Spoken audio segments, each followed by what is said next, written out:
Welcome to Fair Game. I'm Kristine Leahy. This week we're coming to you from Charlotte, North Carolina, home of the 2019 NBA All-Star Game. My guest today won a Super Bowl as a member of the '85 Bears. He's been the head coach of the Carolina Panthers since 2011 and is a two-time Coach of the Year.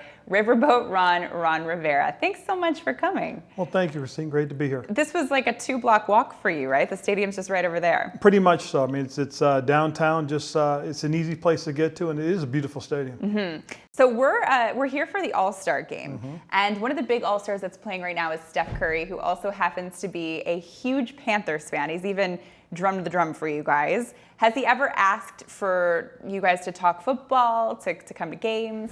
Well, you know, he is a tremendous fan, and when I first moved here and I was looking for a home, our realtor just happened to be very good friends with the family. So she set up a dinner where I got to meet the entire family, and including getting an opportunity to meet Steph. He came to me and asked, is there a day I could come during training camp, hang out with the quarterbacks? And I said, absolutely. So he came in, spent the whole day with the quarterbacks, was in meetings with them, was through walkthrough, then went to practice, and was right there behind the scenes. And he told me he wanted to see what it was like for a field general, you know, for a quarterback, and what he had. Yeah, it was interesting. It was like a point guard. Yeah, I see that. Absolutely. He wanted to see everything. So he spent the day and had a good time. Michael Jordan also, is he going to pound the drum for you? You know, that's probably a heck of a thought. We need to ask. But I had an opportunity to spend time with Michael, obviously, in Chicago.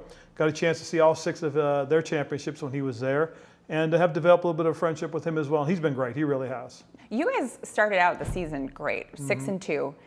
Then there was the game against Pittsburgh, and that started a 7-game losing streak. How did things spiral out of control? Well, you know, I think one of the things, too, is, and I know Cam came out and talked about it, was the shoulder. And that kind of, he struggled with that, we struggled with that because of it. But we also had some other things, you know, that went on. You know, we missed some opportunities to score points and we didn't do it. We had opportunities to stop our opponent, we didn't do it. And those things fall on me as the head coach. I mean, we as coaches had to go back, look at some things, talk about things that we've got to improve on. The thing that was tough about it was because during that stretch, you know, we lost 6 games by a touchdown or less. 3 of those 6 games by 1 point or less, or 1 point, well, by 1 point. Sure. So at the end of the day, you know, it wasn't like we were getting killed or blown out. We just missed those opportunities. Again, as I say, though, it all starts with me, though. I mean, listen, there were a lot of people who looked at Cam and they thought, okay, we can see something's up with his arm. Did you consider ever resting him sooner? No, I did, because, you know, but the thing about him, and we had gone through a little bit of it when he first came off the shoulder surgery a couple years ago, a couple seasons ago, and we managed it, and we thought this was kind of it. So he would manage it. He'd have a good week of practice by the end of the week, and then by game time, you could see him control the games. And what happened was, as the game wore on, his shoulder got tired, but he still fought through it, and we were still in position to win. Probably the one that really showed the most, and really that's when I kind of started thinking about, was when we lost to Tampa. He had a couple opportunities to make a couple of big plays, and he missed them.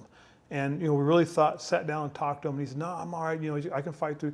So then we played New Orleans on Monday night, and that's really when he just kind of came out. We had a chance to win at the end, and he just couldn't get the ball, you know, airborne, just couldn't get it out there. And afterwards, when I talked with him, I could feel and sense the frustration.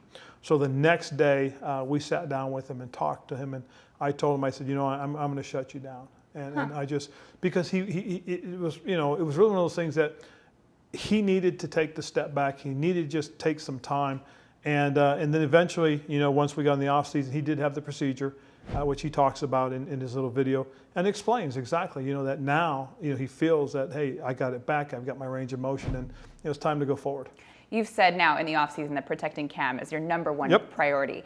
Is part of that also, though, maybe changing the way he plays, you know, running out of the pocket? Well, you know, those things you can't control.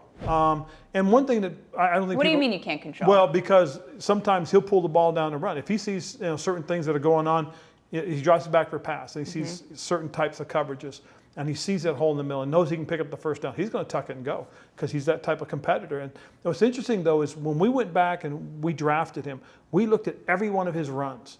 And for the most part, they really were called runs. He didn't scramble a lot. And what he did was he scrambled to throw the ball downfield. But his called runs were also limited. So it wasn't like he was doing that all the time in college. And that's part of why he had so much success, I think. I love guys like Cam. I know they get a lot of criticism from certain people in the media, but I think to be a truly special player, you got to have a little X factor to you. Yep. And it was interesting what you said. Like, you can't control him. And the guys like Odell Beckham too, right? Yes. Is there a part of it where you can't tell them what not to do because that will take away from the player that they are? Exactly. I mean, they have personality. I mean, that's the thing we got to understand. And one of the things we talk about is, hey, keep your personality, be who you are, but do it within a certain framework and stay part of the team. And again, when you start taking away from who these guys are, you're going to get a different type player. You may not get the same guy. Well, one of Cam's things is every now and then he's going to tuck that ball and he's going for it. And that's, I mean, I cringe a lot of times because some of the things he's done. I've seen the Superman leap from about the 4-yard line. You know, but that's him. And to me, you respect that because he's giving you everything he's got. He plays all out every time he's on the football field.